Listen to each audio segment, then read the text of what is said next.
I never thought I'd be sharing this story, but I feel like I need to. Maybe it will help someone else who's going through what I went through. My name is Alina Martinez, and when I was 16, I died for 4 minutes. But those 4 minutes changed my life forever. It started like any other Thursday in October. The air was getting cooler in our small Minnesota town, and the leaves were turning those beautiful shades of red and gold that always made me want to grab my camera.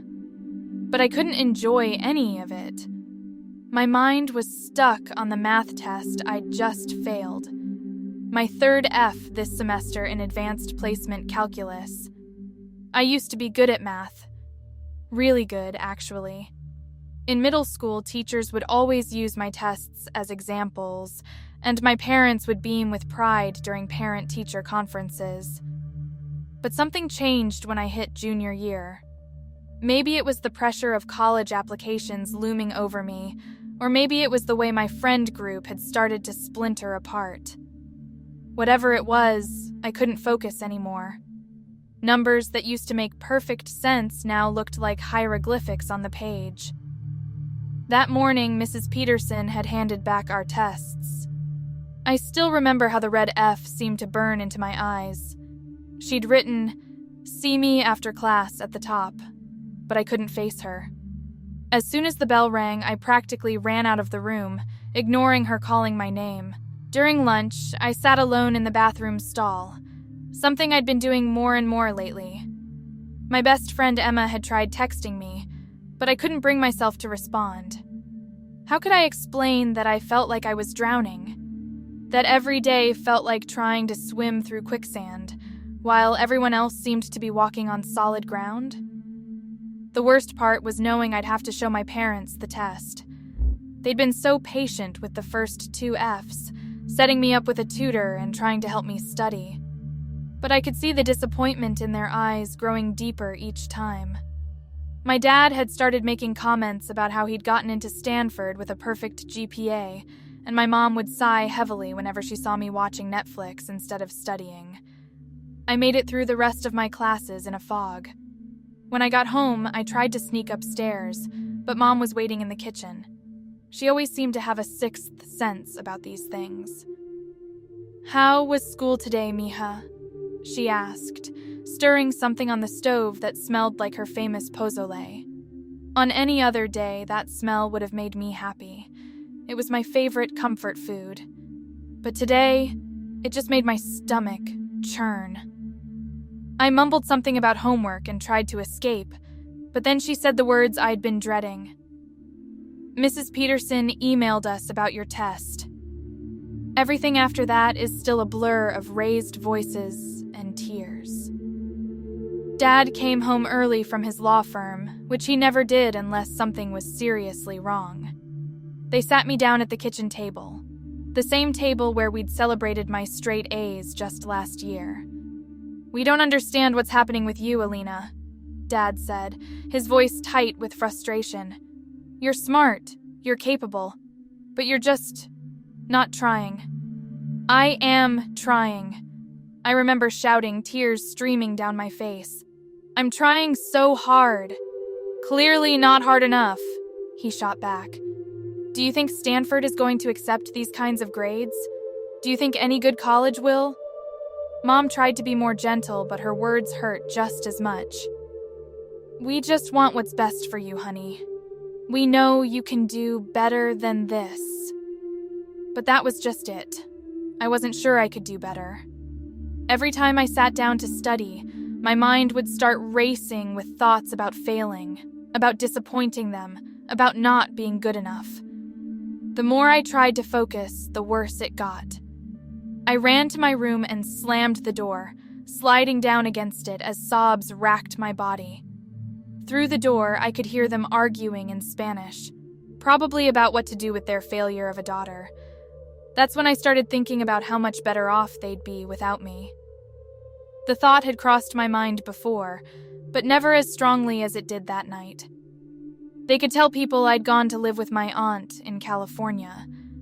They wouldn't have to face their friends' pitying looks when they found out their daughter couldn't even handle high school.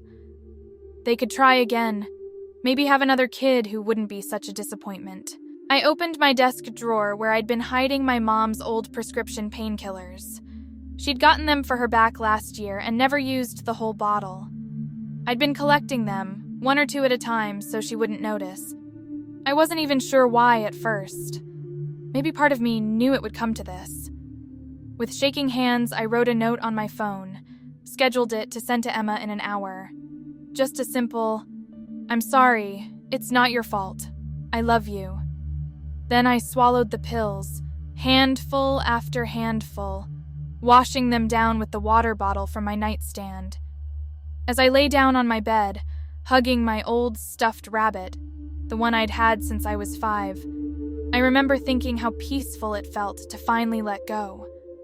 The pain would be over soon. No more disappointed looks. No more feeling like I was trying to climb a mountain while everyone else had escalators. But then something happened that I still can't fully explain.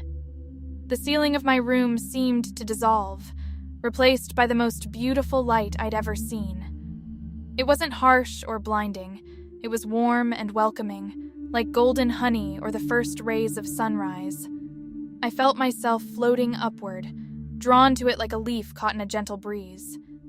The next thing I knew, I was standing in what I can only describe as pure love made visible. Colors I'd never seen before danced around me, and the air itself seemed to sing with a joy that made my heart want to burst. All the pain and fear I'd been carrying just melted away. That's when I saw him. I'd seen paintings of Jesus before in church, but none of them came close to capturing what he really looks like. His presence was both overwhelming and completely natural, like finally meeting someone you've known your whole life but somehow forgotten about. He spoke my name, Alina, and it was like hearing music for the first time. His voice held all the love my parents had for me, all the friendship Emma had shown me, all the kindness Mrs. Peterson had tried to extend, but multiplied by infinity. In that moment, I understood that every bit of love I'd ever experienced on Earth was just a tiny reflection of his love. "Why did you want to leave so soon?" he asked, and though there was sadness in his voice, there wasn't an ounce of judgment. I tried to explain about the grades, about disappointing everyone, about feeling like I was suffocating under the weight of expectations. But as I spoke, I could see how small these problems really were in the grand scheme of things. Not that they weren't real or painful, they were, but they were temporary. Like storm clouds that feel like they'll last forever, but eventually pass. Jesus showed me memories I didn't even know I had. Mom staying up all night with me when I had chickenpox, singing old Spanish lullabies. Dad teaching me to ride a bike, his face bursting with pride when I finally got it. Emma and me making friendship bracelets in 6th grade, promising to be best friends forever. Then he showed me what would happen if I succeeded in taking my life. I saw Mom finding my body, her screams echoing through the house. I saw Dad trying to be strong but breaking down in private, wondering what he could have done differently. I saw Emma reading my last text over and over, blaming herself for not seeing the signs. I saw Mrs. Peterson cleaning out my desk, finding all the homework assignments I'd started but been too afraid to turn in because they weren't perfect. "Your life touches so many others," Jesus told me. "Every smile you give, every kind word you speak, every moment you choose to keep going, it all matters more than you know." He showed me more visions then, glimpses of what could be if I chose to live. Me graduating high school. Not from Stanford, but from a good state university that felt like a better fit. Me becoming an art therapist, using my own experiences to help other teenagers who felt lost and alone. Me falling in love, having a family of my own, sharing my story and watching it give hope to others. "But what about the pain?" I asked. "What about when it feels like too much?" Jesus smiled, and in that smile was all the wisdom of the universe. Pain is part of the journey, but it's not the destination. Every struggle you face can become a bridge to help someone else cross their own troubled waters. And I promise you, Alina, I am with you in every moment, the joyful ones and the painful ones. He showed me heaven then, and it was more beautiful than anything I could have imagined. I saw people who had been sick on earth running and dancing. I saw old friends reuniting, their joy lighting up the air around them. I heard music that made every symphony on earth sound like a child's toy piano in comparison. "This is waiting for you," Jesus said, "but not yet.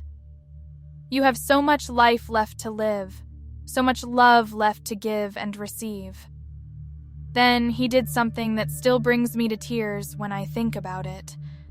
He showed me all the tears I'd ever cried, collected in a beautiful crystal vial. "Not one of these was wasted," he said. "Each tear watered the garden of compassion in your heart. Each struggle made you stronger, more understanding, more able to help others who hurt the way you hurt."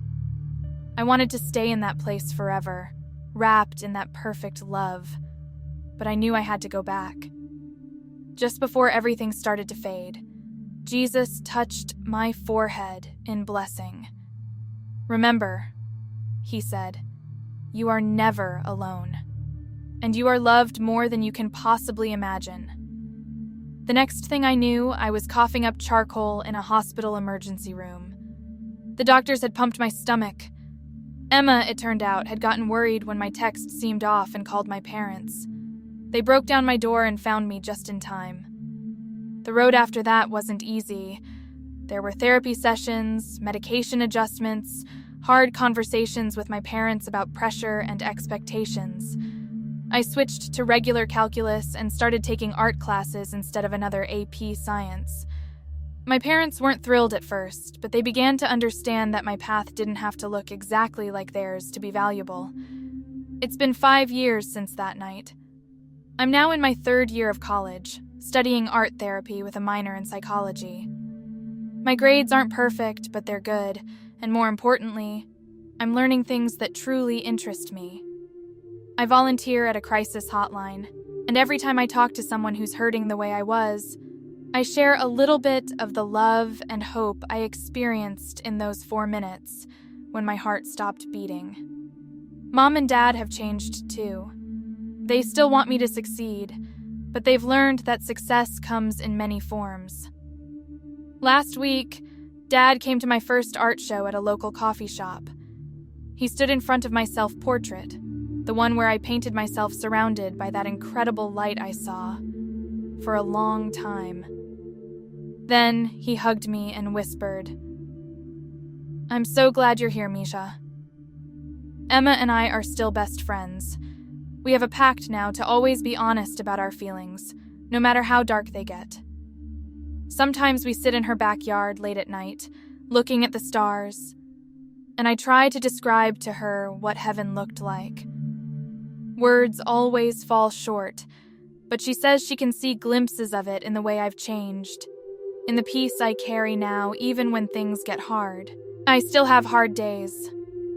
Sometimes the old doubts and fears try to creep back in, but now I have something I didn't have before, an unshakable knowledge that I am loved, that my life has purpose, and that no pain lasts forever. Every morning I look in the mirror and remember how Jesus said my name, and I try to see myself through his eyes. Not as a failure or a disappointment, but as someone wonderfully made, with gifts to share and love to give. If you're reading this and feeling the way I felt that night, please know that you're not alone. Your life matters more than you can imagine, and the world needs the unique light that only you can bring. The pain you're feeling is real, but it's not permanent. Reach out. Keep holding on. Dawn always comes, even in the longest night. And remember what I learned in those 4 minutes that changed everything. You are loved with a love that's bigger than all your mistakes, stronger than all your fears and deeper than all your pain. Hold on to that truth. It will carry you through. I'm sharing my story now because I want you to know that your story isn't over either. Whatever chapter you're in right now, even if it feels like the darkest one, it's not the end. There's more light ahead than you can imagine, more love available than you can dream of, and more purpose to your life than you can possibly know. Keep going. Keep hoping. Keep living. The light is waiting.